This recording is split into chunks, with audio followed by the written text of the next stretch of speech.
इस वीडियो में हम जानेंगे प्रोसीजरल लैंग्वेज के बारे में। प्रोसीजर लैंग्वेज जो है वो प्रोसीजर से निकला है। प्रोसीजर कहते हैं खास तरीक़ेकार, एक खास मेथड।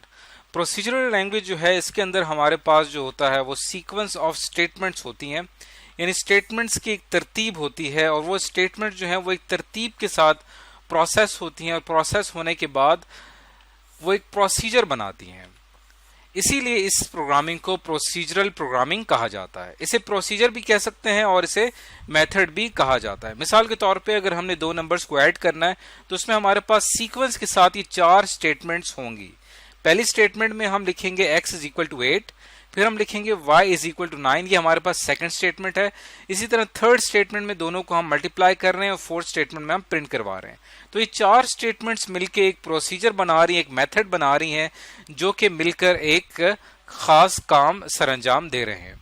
इसको प्रोसीजर भी कहा जाता है, मेथड भी कहा जाता है। इसको हम एक मुकम्मल फंक्शन भी कह सकते हैं क्योंकि हमारे लिए एक मुकम्मल एक काम कर रहा है। इसके अलावा इसको एक मॉड्यूल भी कहा जाता है। इस तरह की जो प्रोग्रामिंग होती है इसको मॉड्यूलर प्रोग्रामिंग भी कहा जाता है क्योंकि इसमें हमारे पास छोटे छोटे मॉड्यूल्स होते हैं जिसके अंदर इसी तरह से प्रोसीजर डिफाइंड होते हैं। अब हम इसके अलावा इसके एक और इसमें एग्जांपल देते चलें कि इसको स्ट्रक्चर्ड प्रोग्रामिंग भी कहा जाता है और इसके अंदर हमारे पास 3 किस्म के स्ट्रक्चर्स होते हैं। एक जिसको हम सीक्वेंस स्ट्रक्चर कहते हैं, एक जिसको हम सिलेक्शन स्ट्रक्चर कहते हैं और एक जिसको हम रिपीटिशन स्ट्रक्चर कहते हैं। एक ऐसी स्टेटमेंट जिसमें सिंपल तमाम स्टेटमेंट्स एक सीक्वेंस के साथ प्रोसेस हो रही हैं उसे सीक्वेंस स्ट्रक्चर कहा जाता है। जैसे इस एग्जांपल में आप देखें कि पहले ये स्टेटमेंट एग्जीक्यूट होगी, फिर ये स्टेटमेंट एग्जीक्यूट होगी, फिर ये स्टेटमेंट एग्जीक्यूट होगी। तो ये तमाम स्ट्रक्चर जो है इसके अंदर तमाम इंस्ट्रक्शंस एक सीक्वेंस के साथ है। सिलेक्शन स्ट्रक्चर और रिपीटिशन स्ट्रक्चर वो स्ट्रक्चर होता है जिसके अंदर कंडीशन शामिल होती है।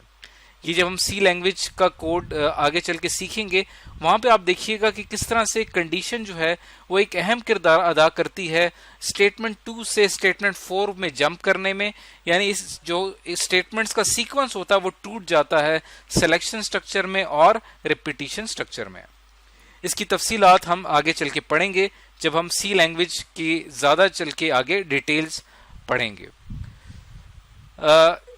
प्रोसीजरल लैंग्वेज जो होती है इसके अंदर हमारे पास बहुत सारे फंक्शंस होते हैं और ये फंक्शंस जो हैं ये आपस में एक दूसरे के साथ कनेक्टेड होते हैं। जब भी हमने कोई खास काम करना होता है तो हम एक खास फंक्शन कॉल करते हैं और उससे अपना काम मुकम्मल कर लेते हैं। प्रोसीजरल लैंग्वेज की एग्जांपल्स हमारे पास हैं जैसे कि सी प्लस प्लस, पास्कल, इसके अलावा बेसिक। ये हमारे पास लैंग्वेजेस हैं जो कि प्रोसीजरल लैंग्वेज हैं या स्ट्रक्चर्ड लैंग्वेजेस कहलाती हैं। इसकी हम एक एग्जांपल देखते हैं और एग्जांपल से समझने की कोशिश करते हैं। अब आप यहाँ पे देख सकते हैं कि ये हमने एक कोड लिखा है कैलकुलेटर का जो कि 4 basic functions plus minus multiply divide, इसके अलावा मॉड फाइंड करने के लिए या पावर फाइंड करने के लिए या फैक्टोरियल फाइंड करने के लिए ये फंक्शन काम करते हैं, ये कैलकुलेटर काम करता है। ये हमने एक कैलकुलेटर बनाया है जिसके अंदर प्रोसीजरल लैंग्वेज का इस्तेमाल किया गया है यानी कि सी लैंग्वेज का इस्तेमाल किया गया। इसके अंदर आप देखेंगे कि स्टेटमेंट जो है वो एक सीक्वेंस के साथ हैं, हर प्रोसीजर का जो है वो एक सीक्वेंस है। अब इसके अंदर हमारे पास मुख्तलिफ फंक्शंस हैं, एडिशन का, सब्ट्रैक्शन का, मल्टीप्लिकेशन का, डिवीजन का।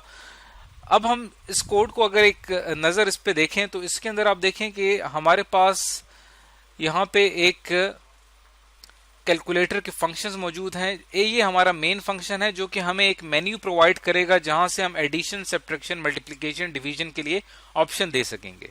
अब आप देखें कि ये एडिशन का फंक्शन है। जैसे ही आप एडिशन का बटन प्रेस करेंगे तो ये फंक्शन एक्टिव हो जाएगा और जब ये फंक्शन एक्टिव होगा तो ये क्या करेगा, 2 नंबर्स को ऐड करेगा। इसी तरह अगर आपने माइनस करना हो तो सब्ट्रैक्शन का फंक्शन एक्टिव हो जाएगा और वो 2 नंबर्स को माइनस करेगा। इसी तरह मल्टीप्लिकेशन के लिए अलग फंक्शन है, इसी तरह डिवीजन के लिए अलग फंक्शन है। अब आप इसके अंदर देखें कि आपको इस तरह की जो प्रोग्रामिंग है इसके अंदर रिपीटिशन बहुत ज्यादा है। आपको बार बार नंबर इनपुट्स लेने पड़ते हैं, आपको बार बार वेरिएबल्स यहाँ पे लिखने पड़ रहे हैं। तो इस तरह का जो कोड होता है इसको स्पैगेटी कोड कहा जाता है, मिक्स कोड कहा जाता है, जो कि मौजूदा जो सॉफ्टवेयर डेवलपमेंट है वहां पे इस तरह का कोड जो है वो ज्यादा पसंद नहीं किया जाता। तो इस वजह से ये जो थी ये पुरानी सॉफ्टवेयर डेवलपमेंट थी जब इससे पहले जो सॉफ्टवेयर डेवलप किए जाते थे वो प्रोसीजरल लैंग्वेज का इस्तेमाल करके किए जाते थे, जिसमें हमारे पास बहुत सारे फंक्शंस होते थे, हर फंक्शंस के अंदर सीक्वेंस ऑफ स्टेटमेंट्स लिखी हुई नजर आती हैं। तो इस प्रोसीजरल लैंग्वेज को रिप्लेस किया एक न्यू स्ट्रेटजी ने, एक न्यू डिजाइन ने, जिसको हम ऑब्जेक्ट ओरिएंटेड प्रोग्रामिंग कहते हैं। ये जो ऑब्जेक्ट ओरिएंटेड प्रोग्रामिंग है ये अब हम पढ़ेंगे इसके बाद तफसील के साथ कि ऑब्जेक्ट ओरिएंटेड प्रोग्रामिंग क्या होती है, और इसके अंदर आप देखेंगे कि ऑब्जेक्ट ओरिएंटेड प्रोग्रामिंग जो है वो प्रोसीजरल लैंग्वेज से बहुत ज़्यादा बेहतर है। तो इस वीडियो में हमने सीखा कि मॉड्यूलर प्रोग्रामिंग या प्रोसीजरल प्रोग्रामिंग क्या होती है और इसके अंदर किस तरह से मुख्तलिफ फंक्शंस आपस में मिलकर एक दूसरे के साथ काम करते हैं।